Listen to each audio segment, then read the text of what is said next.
The latest release of Adobe Character Animator adds several improvements to the puppet rigging workflow. ARM-IK Auto Bend lets you determine how and when your character's elbows bend, ensuring your arms will always be oriented in the right way. Jaw movement is now a default parameter in the lip sync behavior, moving the character's chin up and down automatically as you talk, giving you a simple and effective way to add dynamic movement to a lip sync performance. The redesigned Tags interface allows for a cleaner, more compact design, and can also be accessed through the puppet artwork itself by clicking the plus icon on any selected layer. Behavior parameters now have several new options, including a quick way to turn a value change into a custom triggerable element. Right-click any layers tagged as left or right to get an option to quickly swap them to the other side. Any layer can now be made independent without needing to be in a group or have a plus symbol in its name, allowing for quicker experimentation and refinement. And Puppet Panel search filtering makes it much easier to find specific parts or layers within complicated character structures. Hey, this is Dave from the Adobe Character Animator team, and I'm incredibly excited to announce the latest release of Adobe Character Animator is out today, version 2.1. We've added a ton of new features into this, and to help us show some of those new features, I've created this new puppet, Tull the Cat. So as always, he's a free downloadable puppet on our examples site, so you can take him apart, learn how he was made, or use him for whatever you want in your own creations. Now, one of the best parts about this character is all of his expressive face triggers. So if I go over into the triggers panel over here, I see I've got a swap set called expressions, and then a ton of triggers that are inside it. And any one of these triggers, you'll see it's triggering a bunch of different artwork layers, and that includes things in the mouth and the eyes and a few other things depending on what you pick. So if I want him to be a little bit skeptical, or I want him to be happy, a little bit shocked at something someone says, kind of questioning what's going on here. He can get a little sad, he's about to cry, and then he actually does cry, or he starts laughing, and that's got a little trigger with a little burst that comes out of it. He's starting to get angry, and then he's absolutely fallen in love with something. And then he's got a bunch of different on-demand arm poses and replays that you can trigger. So here we've got a little wave animation. Here he puts his paw out a little bit. And then you can switch between these different arm positions, and it doesn't matter which one you pick, they'll all kind of bounce and move into place and transition depending on what you click. So that's a quick look at this new free example puppet, but let's use Tull the Cat as an example for all the new features that we've added in this latest release. Traditionally, the arms can be really difficult to animate. In the early versions of Character Animator, we didn't give you a lot of control over the arms, and so you could get really stretchy arms like this, and you wouldn't also have a lot of control over which way the elbow bends, and so you get into these weird, unnatural type of situations. So in the previous release, version 2.0, we added ARM-IK, and this helped a lot. This gave you a lot more control over which way the arm bent, but it would only really favor one way by default. And so if you wanted the arms to bend another way, you would have to go over here to reverse bend left or right and change those to change the arm position. It's not really flexible when you think of a character who wants to wave and put their hands on their hips. You kind of had to pick one or the other. So luckily in this latest release, there's this new parameter called Auto Bend, and it works exactly like you think it would. When you are moving your arm, at a certain point, the arm is going to bend automatically and go the other way. Now you can change where that angle is based on this elbow flip threshold. So when I change this angle to something different, you'll notice the arms are changing where they transition. So I can change wherever I want that transition point to happen and have the elbow bend the other way. So this is perfect. This gives me a level of elbow control that I haven't had before. And once you set this, you're not gonna have to worry about it again. You just have the elbows working as you would expect for your character. And giving you just a little bit of extra control, there is a parameter here called Smooth Transition. By default, this is set to 100. And basically this is just determining how the elbow transitions from one state to the next. So if I made this really low, like 1, it's going to be very choppy. It's very obvious where that transition is taking place. But if I twirl this all the way up to, something like 300% or something like that, it's going to be a lot smoother how it transitions between the states. So you can play around with this parameter and see what works best for your puppets. If this is your first time with ARM-IK, I would definitely suggest checking out the ARM-IK video tutorial that we have up on this channel. But basically all you have to do is go into any arm and add handles and tag the different elements, the elbow, the wrist, And then on the body group, you would want to tag the shoulder, and you would want to do the exact same thing for the right arm as well. Nutcracker jaw has always been a favorite behavior of mine. So this character, instead of the mouths that are swapping back and forth for the lip sync, he just has a layer, an art layer called jaw that moves up and down because it has the Nutcracker jaw behavior associated with the character.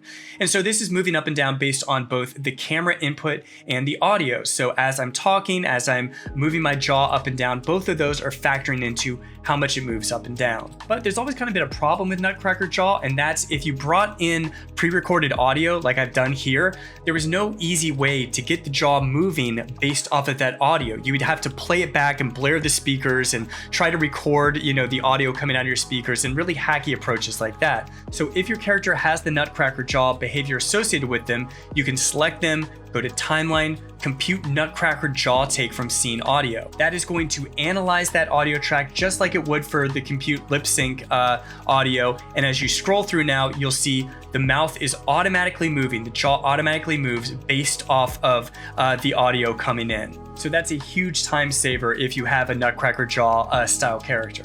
But we didn't stop there. For a character like this that has the mouth swapping in and out, you'll notice that the chin is also moving up and down. And that's because I tagged the background of the head as a jaw, and now in the lip sync behavior, by default, there's a new parameter called jaw movement. Now I've set this to 25%, but if I turn this up way higher, you'll see what's really happening. It's moving based on the shape of the mouths. So let's set this back to 25%, so it's a little more subtle. Basically, here's what's happening. It's looking at the size of your different mouths, and it's going to move anything that's tagged as a jaw layer up and down based on this parameter that you've got here. And this little twirly down here, manual jaw adjustment, will allow you to do manual updates to make the jaw be lower or higher based on certain mouth shapes. So let's say the I don't like how high that is going, or how much it's dropping, I should say. I'm gonna make that a negative value, and now it's gonna bring it in a little bit. Or I can make the M mouth, much bigger or something like that if I wanted to. So you have full control over how much that jaw is moving up and down. And all it really takes is nice subtle values. I found like 10, 15, 20, 25. Those will give the jaw some nice movement without feeling like the chin is going all over the place. So all you have to do is tag something as jaw in rig mode. So here I've got my background head group, and all I did was create a stick using the stick tool down here. I just dragged it across where I thought the chin would be, and then I tagged it as a jaw, which is this little thing over here. And so that's what Character Animator is going to see and say, okay, this stick, this kind of part of the artwork, this is what I'm going to move up and down as the character is talking. So I love this. With just one tag, you can very quickly let your character have a little bit more of a dynamic quality to their talking. In previous versions of Character Animator, your behavior parameters often looked like this. So every single parameter has a little dot next to it. And what we found in user testing is that those dots were just too enticing. So if you set a position here and then you say, oh, I want to record this, I need to make sure this red dot is clicked. And honestly, you don't have to do that. That's an unnecessary step unless you want that value to change over time. The only reason you have some armed for recording is when you actually want that value to change. So in reality, transform, I don't need any of that stuff armed once I've set my position, unless I want the scale or position or rotation or something like that to change, which most of the time is not what you want. So in the new version, you don't see those red dots next to parameters by default.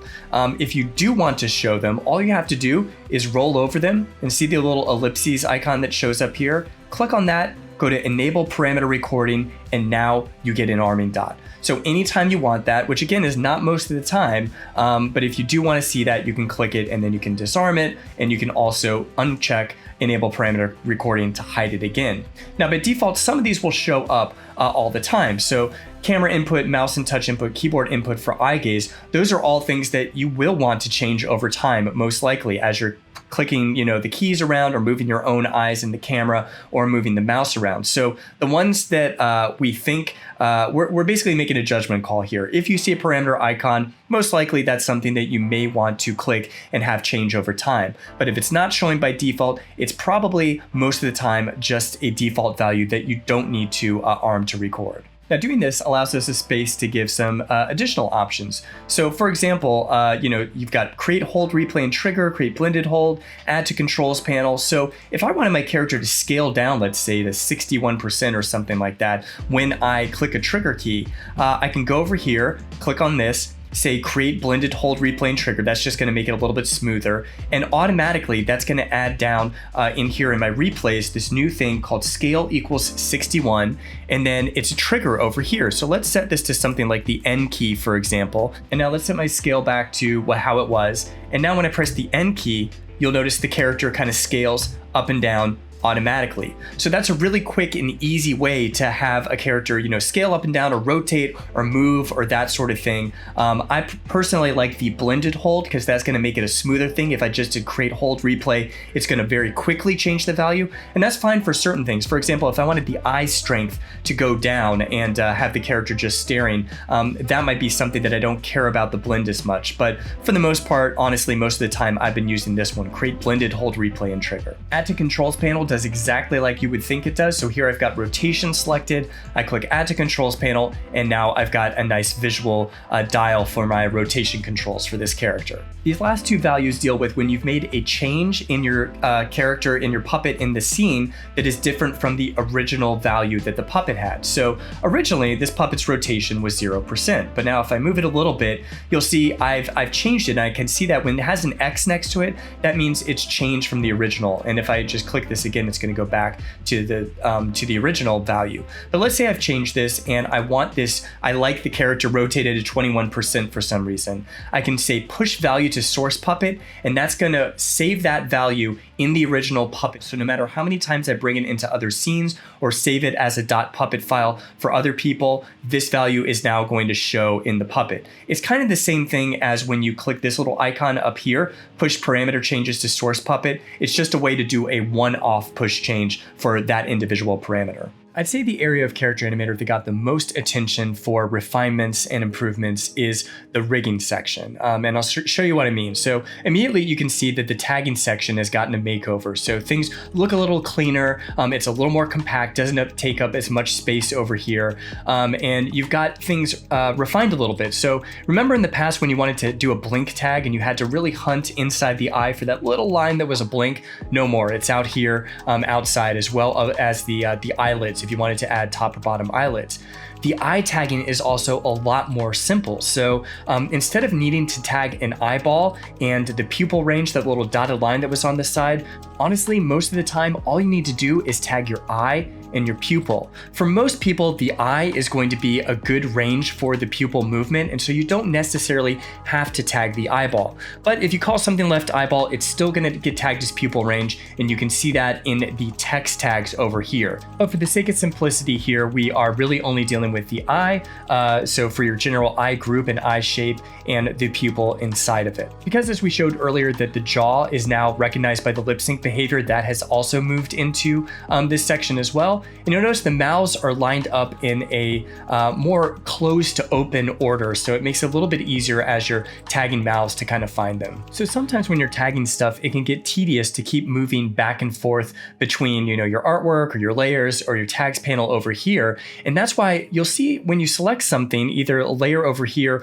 or by selecting it in the actual canvas, you'll see a little plus icon appear. And if you click on this, you get a nice little mini menu that's going to show you all the different things that you can tag for this particular thing. So if I wanted this to be tagged as the eye, I could select it, tag it right there, and it gets tagged. And now you see a little blue dot that's going to show up next to that value. So when I'm selecting this and maybe I have to tag something else, I know, oh yeah, there was something I tagged over here on the face. If you click over any blank area, you can also reposition this and drag this around, and then just click off of it to remove it again. In addition, any tags that you have added to something now get a little X next to them, so if you want to untag something, you can do it directly here. So remember, Toll the Cat has a lot of different expressions and layers, and that means it can be sometimes difficult to find that exact right layer that you're looking for. And we've made that a little bit easier with search filtering at the top of the Puppet panel. So for example, if I click in here and type eye, I'm going to see any layer or group that has the word eye in it. And so this makes it really easy to isolate and find exactly where that eyebrow was, or that left eye, or whatever. So, if I wanted to find my pupils, I can go there. If I wanted to find where my head was, well, that's an easy one. That doesn't really make much sense. Let's say anything that's tagged as right could show up here. So this makes it a lot easier to kind of navigate through your layers and find that exact piece of artwork or layer that you're looking for. So here's another really nice refinement. In the past, to make something independent, to have it move on its own, it had to be a group. So there were often times where you would forget that, I forgot to make this a group, so I can't make an independent. I'll go back to Photoshop or Illustrator and do that.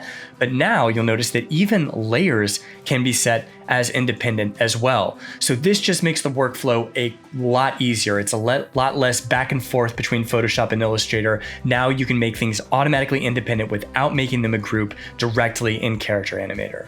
I use Character Animator every day, but even I sometimes get confused over the left and right tagging of a character. Remember, we normally say it's the left and right side of the character, not necessarily the left and right side of the screen. So this eye would actually be his right eye because it's on the right side of the character, and this would be his left eye. But sometimes you might mess that up and accidentally tag things the wrong way. Well, there's an easy way to fix this now. Just select any layer, right-click, and go down to Swap Left and Right Tags, and that's going to automatically change it now to the correct version. In fact, if you have multiple ones selected, you can select this Swap Left and Right Tags, and it's going to do it for both the layers that are selected, or as many layers as you have that you messed up.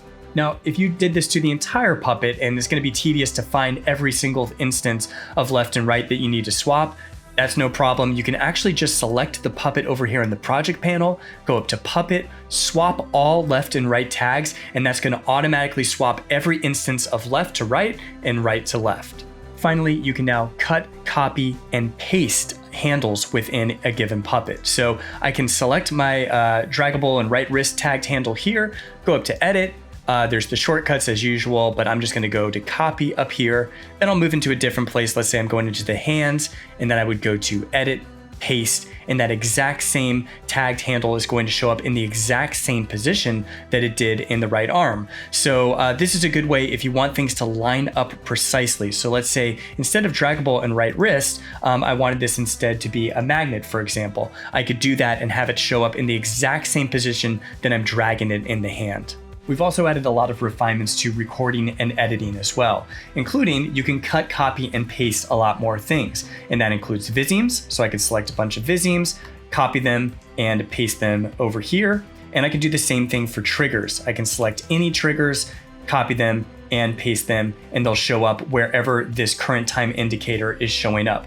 So it's a way, if you've got a particular phrase, I like the way that his mouth looks when he says hello here, and you say that multiple times, you can just copy the lip sync in one area and make sure it's the exact same in multiple areas.